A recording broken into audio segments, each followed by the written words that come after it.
Hello friends, welcome to Sukaushal and academy of commerce. आज हम हमारे वीडियो में लेके आए हैं ऑर्गेनाइजेशनल बिहेवियर का एक इम्पोर्टेंट टॉपिक जो कि है स्ट्रेस। तो आज के वीडियो में डिस्कस करेंगे about stress, causes of stress, consequences of stress और टेक्निक्स ऑफ स्ट्रेस मैनेजमेंट। ये जो टॉपिक्स हैं वो यूजीसी नेट कॉमर्स और एमकॉम दोनों के पर्सपेक्टिव से इंपॉर्टेंट है। तो चलिए स्टार्ट करते हैं। फर्स्ट ऑफ ऑल हम समझते हैं कि स्ट्रेस क्या होता है। स्ट्रेस क्या होता है? एक तरह से अनप्लीजेंट साइकोलॉजिकल प्रोसेस होती है that occur in response to environmental pressures. कि इन्वायरमेंटल प्रेशर की वजह से एक इंडिविजुअल को जो भी डिसकंफर्टेबल एक्सपीरियंस करने पड़ते हैं तो उसकी वजह से वो जो भी अपना जो इमोशनल स्टेबिलिटी है उसको खो देता है, तो उसकी वजह से स्ट्रेस क्रिएट होता है। ठीक है, it is a result of deviation of expectations from actual situation. कि जो भी वो एक्सपेक्टेशंस करता है कि ऐसा वर्क प्रोसीडर होगा या ऐसा प्रोसेस के थ्रू वो अपने गोल अचीव करेगा, उससे जो एक्चुअल सिचुएशन है वो डिफरेंट होती है। ठीक है, तो उस डिफरेंट सिचुएशन की वजह से उसको एक तरह से डिसकंफर्टेबल एक्सपीरियंस करना पड़ता है। ठीक है, मतलब जो भी उसने कंफर्टेबल सिचुएशन सोची थी उससे जो डेविएशंस होते हैं तो उसकी वजह से जो उसे एक्सपीरियंस करना पड़ता है वो उसकी वजह से वो अपनी जो इमोशनल स्टेबिलिटी है वो खो देता है। ठीक है, तो इसकी वजह से उसको स्ट्रेस बियर करना पड़ता है। तो ये एक तरह से अनप्लीजेंट साइकोलॉजिकल प्रोसेस होती है, एक मेंटली प्रोसेस होती है। अब स्टार्टिंग में तो ये साइकोलॉजिकल प्रोसेस होती है, लेकिन धीरे धीरे अगर स्ट्रेस को हाई लेवल तक पहुंचा दिया जाए या हाई लेवल तक स्ट्रेस हो जाए तो उसके फिजिकल और बायोलॉजिकल प्रोसेस भी बन जाती है। ठीक है, तो उसके वो भी इफेक्ट आने लग जाते हैं। ठीक है, अब ये जो स्ट्रेस है, अब स्ट्रेस को मेनली टू पार्ट्स में डिवाइड किया जाता है। स्ट्रेस को नहीं, एक तरह से स्ट्रेस जिनकी वजह से होता है कि जो एक स्ट्रेस जिन उनको बोला जाता है स्ट्रेसर्स। अब स्ट्रेसर्स क्या होते हैं? एक तरह से जिनकी वजह से जो स्ट्रेसफुल कंडीशन क्रिएट होती है, जो फैक्टर्स जिनकी वजह से स्ट्रेस होता है, उनको दो पार्ट्स में डिवाइड किया जाता है, चैलेंज स्ट्रेसर्स और हिंड्रेंस स्ट्रेसर्स। चैलेंज स्ट्रेसर्स क्या होते हैं? इनकी जो रिजल्ट है वो पॉजिटिव होता है। पॉजिटिव कैसे? स्ट्रेस होने के बावजूद भी परफॉर्मेंस जो है वो इंक्रीज होती है, वो होते हैं चैलेंज स्ट्रेसर्स। लेकिन हिंड्रेंस स्ट्रेसर्स वे होते हैं जिनसे कि हमेशा नेगेटिव ही रिजल्ट निकलते हैं। ठीक है, तो इनसे हमेशा परफॉर्मेंस डिक्रीज ही होती है। अब चैलेंज स्ट्रेसर्स में कौन से स्ट्रेसर्स आते हैं? जैसे वर्कलोड है, प्रेशर टू कंप्लीट टास्क या टाइम अर्जेंसी, कि टाइम फिक्स कर दिया, इस टाइम तक कंप्लीट होना चाहिए। तो एक तरह से प्रेशर तो हो गया इंडिविजुअल के ऊपर कि उसको इस टाइम तक कंप्लीट करना है, तो वैसे तो स्ट्रेस हो गया उसके ऊपर कि हाँ स्ट्रेसफुल कंडीशन में काम करने पड़ेगा, कि एक तरह से प्रेशर बन गया उसके ऊपर जो उसने कंफर्टेबली काम नहीं कर सकता, वो डिस्कम्फर्ट फील करना पड़ेगा उसे। तो अब उस डिस्कम्फर्टेबल की वजह से वो अपनी उस गोल को अचीव करने के लिए अपनी परफॉर्मेंस को इंक्रीज करेगा। ठीक है, और अपनी पूरी एफिशिएंसी का यूज करेगा। तो इससे क्या होगा? ऑल ओवर एक तरह से मोटिवेशन मिलेगा उसको और उसकी परफॉर्मेंस इंक्रीज होगी, तो इसके पॉजिटिव रिजल्ट्स हो गए। लेकिन हिंड्रेंस स्ट्रेसर्स में क्या होता है? उसकी परफॉर्मेंस डिक्रीज होती है, वो डिसकंफर्टेबल जो सिचुएशन है वो कुछ ओवर ही ज़्यादा लेवल की हो जाती है और उसकी वजह से वो मोटिवेशन नहीं मिलता बल्कि उसको डिमोटिवेशन मिलता है। तो उसकी वजह से वो जो काम जो एफिशिएंसी उसकी उसका यूज ही नहीं कर पाता और परफॉर्मेंस जो है वो डिक्रीज होती है। ये कैसे स्ट्रेसेस होते हैं? जैसे रेड टैपिज्म वगैरह है। रेड टैपिज्म की प्रॉब्लम की वजह से तो एक तरह से जो स्मूथफुल प्रोसेस है किसी वर्क प्रोसीजर की, वो एक तरह से उसमें प्रॉब्लम ही क्रिएट होंगी। या फिर ऑफिस पॉलिटिक्स है, कन्फ्यूजन है उसे जॉब के ऊपर, उसे यही नहीं पता कि क्या काम करना है, तो इनकी वजह से तो परफॉर्मेंस डिक्रीज ही होगी। तो एक तरह से इनके हमेशा चैलेंज स्ट्रेसर्स के पॉजिटिव रिजल्ट होते हैं और हिंड्रेंस स्ट्रेसर के नेगेटिव रिजल्ट्स होते हैं। ठीक है, इनको एक और टर्म से भी डिफाइन किया जाता है, डिस्ट्रेस और स्ट्रेस। स्ट्रेस वहीं जिनके पॉजिटिव रिजल्ट्स होते हैं और डिस्ट्रेस जिनके हमेशा ही नेगेटिव रिजल्ट्स होते हैं। ठीक है, नेगेटिव परफॉर्मेंस पे नेगेटिव इफेक्ट पड़ता है और इनका हमेशा ही पॉजिटिव इफेक्ट पड़ता है। स्ट्रेसर्स और डिस्ट्रेसर्स, ये टर्म याद रखना। डिस्ट्रेसर्स नेगेटिव इफेक्ट और स्ट्रेसर्स पॉजिटिव इफेक्ट। अब बात करते हैं कॉजेज ऑफ स्ट्रेस कि किन कारणों से स्ट्रेस होता है। स्ट्रेस मेनली के जो कॉजेज हैं, कारण हैं, वो 5 हो सकते हैं। ऑर्गेनाइजेशनल स्ट्रेसर्स, ऑर्गेनाइजेशन की वजह से, पर्सनल स्ट्रेसर्स, पर्सनल प्रॉब्लम की वजह से, ग्रुप स्ट्रेसर्स, इन्वायरमेंटल स्ट्रेसर्स या एक्स्ट्रा ऑर्गेनाइजेशन से बाहर के कुछ कॉजेज हो सकते हैं, या जॉब रिलेटेड स्ट्रेसर्स। एक एक को देखते हैं। फर्स्ट ऑफ ऑल देखते हैं ऑर्गेनाइजेशनल स्ट्रेसर। ऑर्गेनाइजेशन में से कैसे? कि ऑर्गेनाइजेशन की पॉलिसीज, कि अगर पॉलिसीज कॉम्प्लेक्स पॉलिसीज हैं, बहुत ज़्यादा ही ओवर फॉर्मेलिटीज़ हैं, फॉर्मलाइजेशन ज़्यादा है, तो उनकी वजह से स्ट्रेस हो सकता है इंडिविजुअल को। मतलब जो स्मूथफुल प्रोसेस है उसमें एक तरह से हिंड्रेंस क्रिएट कर सकते हैं। पॉलिसीज, प्रोसेस, ऑर्गेनाइजेशन में कोई भी काम करने की प्रोसेस क्या है, वो अगर मतलब इजी नहीं है, बहुत ज़्यादा कॉम्प्लेक्स है, डिफ़िकल्ट है, तो उसकी वजह से भी स्ट्रेसफुल कंडीशन क्रिएट हो सकती है। Next, organisation structure. ऑर्गेनाइजेशन का स्ट्रक्चर कैसा है? अब अगर स्ट्रक्चर बिल्कुल अच्छा नहीं है, जैसे एक वो होता है मैट्रिक्स स्ट्रक्चर होता है, अब उस मैट्रिक्स स्ट्रक्चर में क्या होता है कि एक इंडिविजुअल के ऊपर, एक इंडिविजुअल के दो बॉस होते हैं, एक तो जो फंक्शनल हेड होता है वो, और एक जो प्रोजेक्ट हेड होता है वो। अब अगर ये दोनों में बनती नहीं है तो ये क्या है, ये इसको कुछ अलग चीज़ के लिए ऑर्डर देगा, ये कुछ अलग, तो अब ये इंडिविजुअल तो बीच में फंस गया। इसको मतलब एक तरह से ये होएगा कि किसकी बात माने, इस प्रोजेक्ट मैनेजर की या फाइनेंशियल हेड की, तो इस वजह से इसको स्ट्रेसफुल कंडीशन क्रिएट हो सकती है। ठीक है, तो ये उस ऑर्गेनाइजेशन स्ट्रक्चर की वजह से। वर्किंग कंडीशन, जिस मतलब जगह पे काम कर रहा है एक इंडिविजुअल, वहाँ पे कैसी कंडीशंस हैं, वहाँ पे प्रॉपर फैसिलिटीज़ हैं, प्रॉपर सारी जो रिसोर्सेज हैं वो अवेलेबल हैं, या कंडीशन ऐसी है बिल्कुल ही वो नहीं है, मतलब कंफर्टेबल्स कंडीशन नहीं है बहुत ज़्यादा। जैसे माइन वगैरह में वर्कर्स काम करते हैं तो वहाँ पे अच्छी फैसिलिटीज़ नहीं है सारी चीज़ों की, बहुत ज़्यादा धूल में, या एक तरह से कंडीशंस जो है वहाँ की वो सही नहीं है। ठीक है, मतलब वर्क करने लायक कुछ कंडीशंस नहीं है, तो उनकी वजह से भी स्ट्रेसफुल हो सकता है कि इतनी गंदी कंडीशन में वर्कर्स को काम करना पड़े, उनकी वजह से स्ट्रेस हो सकता है। नेक्स्ट बात करते हैं पर्सनल स्ट्रेसर्स। पर्सनल स्ट्रेसर्स एक इंडिविजुअल की पर्सनली जो लाइफ है उससे के कारण एक इंडिविजुअल में मतलब स्ट्रेसफुल कंडीशन क्रिएट हो सकती है। कैसे? जॉब से रिलेटेड अनसर्टेनिटी, या लाइफ चेंजेज, मतलब उसकी लाइफ में चेंजेज आ रहे हैं कुछ, या पर्सनल फीचर्स, उसकी खुद की परसेप्शंस वगैरह क्या है। एक कुछ इंडिविजुअल्स होते हैं हर एक चीज़ को नेगेटिवली लेते हैं। ठीक है, कुछ चेंज लाया गया ऑर्गेनाइजेशन में, उसको भी उनकी परसेप्शन ही है कि हर एक चीज़ में नेगेटिव देखना। ठीक है, तो उसकी वजह से ज़्यादा स्ट्रेसफुल रहते हैं ऐसे इंडिविजुअल, या उनकी पर्सनल लाइफ में कुछ चेंजेज आ रहे हैं ऐसे अनप्लीजेंट, तो उनकी वजह से स्ट्रेस हो सकता है।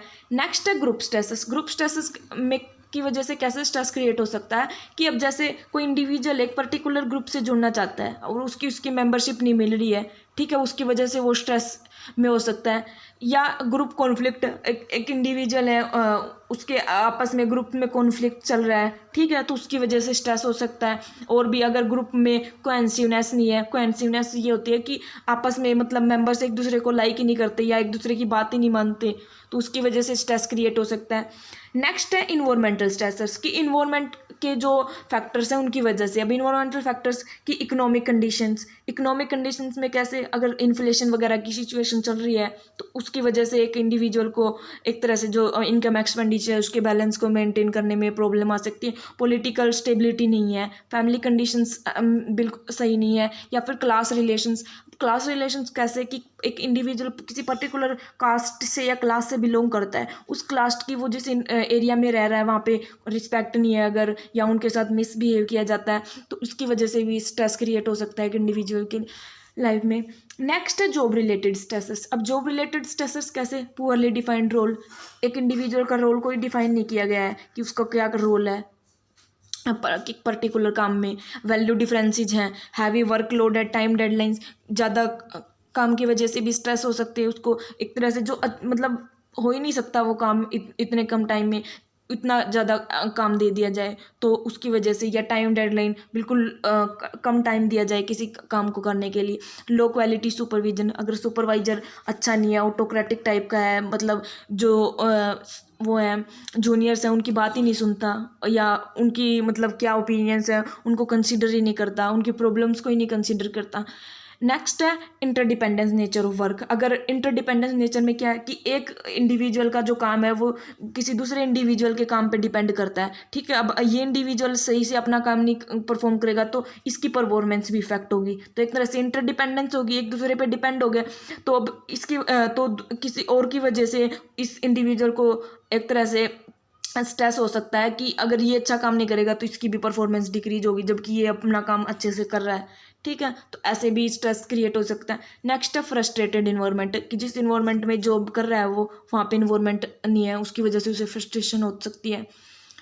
नेक्स्ट बात करते हैं अब कंसिक्वेंसेज। अब जो स्ट्रेस है वो हो गया, अब उसके क्या इफेक्ट होंगे ऑर्गेनाइजेशन पे और इंडिविजुअल पे, ठीक है। तो सबसे पहले समझते हैं कि इंडिविजुअल कंसिक्वेंसेज क्या होंगे। इंडिविजुअल में मेनली 3 कंसिक्वेंसेज होंगे। अब ये एक अनप्लीजेंट साइकोलॉजिकल प्रोसेस थी स्ट्रेस, तो इसमें क्या होगा, साइकोलॉजिकल इफेक्ट होंगे। फिर बिहेवियर में चेंज आएगा इंडिविजुअल के, और फिजियोलॉजिकल चेंजेज आएंगे। अब एक एक को देखते हैं। फर्स्ट ऑफ ऑल साइकोलॉजिकल क्या कंसिक्वेंसेज हो सकते हैं।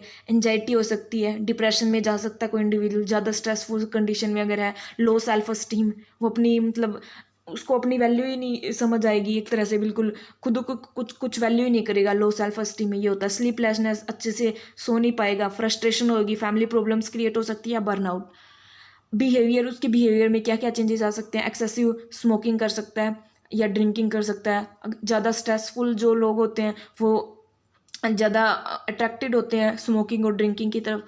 नेक्स्ट है substance abuse, accident proneness increase हो सकती है, एपेटाइटिस डिसऑर्डर्स के चांसेज इंक्रीज हो सकते हैं, और वायलेंट क्रिएट कर सकता है।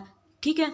नेक्स्ट है फिजियोलॉजिकल चेंज, कि उसकी बॉडी में क्या क्या चेंज है। हाई बीपी प्रॉब्लम हो सकती है, muscle tensions, headache, ulcer, skin disease, impaired immune system, musculoskeletal disorders हो सकता है, हार्ट डिजीज, कैंसर से रिलेटेड डिजीज, और कुछ अदर डिजीज भी हो सकती है। ठीक है। तो ये इंडिविजुअल कंसिक्वेंसेज हो सकते हैं स्ट्रेस के। अब बात करते हैं ऑर्गेनाइजेशनल कंसिक्वेंसेज, कि ऑर्गेनाइजेशन पे क्या इफेक्ट पड़ेगा अगर इम्प्लॉइज स्ट्रेसफुल कंडीशन में है। तो एब्सेंटिज्म, अब स्ट्रेसफुल है इंडिविजुअल तो उसका तो काम में मन नहीं लगेगा, वो ज़्यादा से ज़्यादा एब्सेंट रहेगा। ठीक है। तो एब्सेंटिज्म की प्रॉब्लम क्रिएट हो सकती है। टर्नओवर, वो अब जॉब पे वो है स्ट्रेसफुल कंडीशन है, वो ये सोचेगा कि ये जॉब छोड़ दूँ, अलग जॉब ढूंढ लूँ, तो उसकी वजह से क्या पता स्ट्रेस कम हो जाए।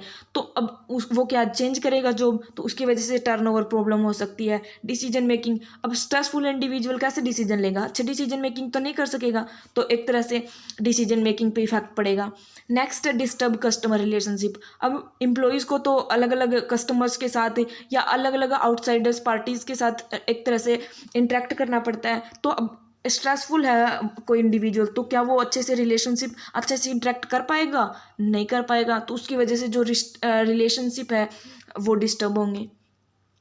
अब बात करते हैं कि टेक्निक्स, ये जो स्ट्रेसफुल कंडीशंस है उसको कैसे रिमूव किया जाए, उसके लिए क्या टेक्निक्स यूज की जा सकती है। एक तो एक इंडिविजुअल क्या यूज कर सकता है, क्या टेक्निक यूज कर सकता है, और एक ऑर्गेनाइजेशन कैसे अपनी जो स्ट्रक्चर है या वर्क प्रोसेस है उसमें इंप्रूवमेंट कर सकता है ताकि स्ट्रेस को रिमूव किया जा सके।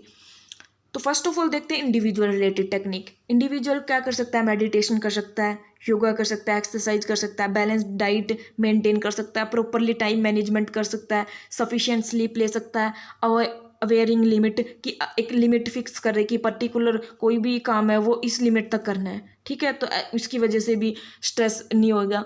नेक्स्ट है सोशल सपोर्ट। सोशल सपोर्ट कैसे, कि सोशल कांटेक्ट करे, एक तरह से सोशल ग्रुप में ज्वाइन करे और वहाँ पे इंटरेक्ट करे, अपनी जो प्रॉब्लम्स हैं उनको शेयर करे या सजेशंस ले। ठीक है। नेक्स्ट है रियलिस्टिक गोल, अपने जो गोल्स हैं उनको रियलिस्टिक डिसाइड करे। कई बार अनरियलिस्टिक गोल डिसाइड करने की वजह से भी स्ट्रेस क्रिएट होता है। नेक्स्ट है मैसेज वगैरह करवाए कि अगर स्ट्रेस कुछ ज़्यादा ही हाई लेवल पे है। अब ऑर्गेनाइजेशन रिलेटेड क्या टेक्निक्स हैं, जॉब इनरिचमेंट के थ्रू। अब एक इंडिविजुअल जॉब में काम कर रहा है, अगर वो उसको मतलब ये लग रही है कि बहुत लो लेवल की जॉब है, उसकी ज़्यादा हाई क्वालिफिकेशन, तो उसकी जॉब इनरिचमेंट किया जा सकता है। या एक इंडिविजुअल पर्टिकुलर जॉब पे बोर हो रहा है या उसको कुछ मतलब क्रिएटिव नहीं लग रहा वहाँ पे, तो जॉब इनरिचमेंट के द्वारा ये प्रॉब्लम्स को ठीक किया जा सकता है। इम्पार्टिंग ट्रेनिंग, अब कोई पर्टिकुलर चेंज इंट्रोड्यूस किया गया, उसकी वजह से मतलब उससे रिलेटेड नॉलेज नहीं है वर्कर्स को, तो उसकी वजह से स्ट्रेसफुल कंडीशन क्रिएट हो सकती है। लेकिन अगर प्रॉपर ट्रेनिंग दी जाए उनको, तो वो जो मतलब जो भी चेंजेस किए गए हैं वो एक तरह से वो समझ सकेंगे और अपनी जो उनकी जो एबिलिटीज़ है, स्किल्स है, उसको इम्प्रूव किया जा सकेगा। ठीक है। नेक्स्ट है पार्टिसिपेशन इन मैनेजमेंट। अब अगर पर्टिकुलर गोल सिर्फ मैनेजमेंट ने डिसाइड कर दिए, अब मैनेजमेंट ने डिसाइड कर दिए, तो वर्कर्स के ऊपर क्या एक तरह से प्रेशर होएगा कि ये गोल अचीव करने हैं। लेकिन अगर वर्कर्स के साथ मिलके मैनेजमेंट फिर गोल डिसाइड करे, तो वर्कर्स क्या फील करेंगे कि उनके ही गोल नहीं है, उन्होंने डिसाइड किए हैं, तो वो एक तरह से ज़्यादा एक्टिव होंगे उनको अचीव करने के लिए और अपनी मतलब जो एफिशिएंसी है उसको इंक्रीज करेंगे उन गोल को। तो पार्टिसिपेशन किया जाए मैनेजमेंट में।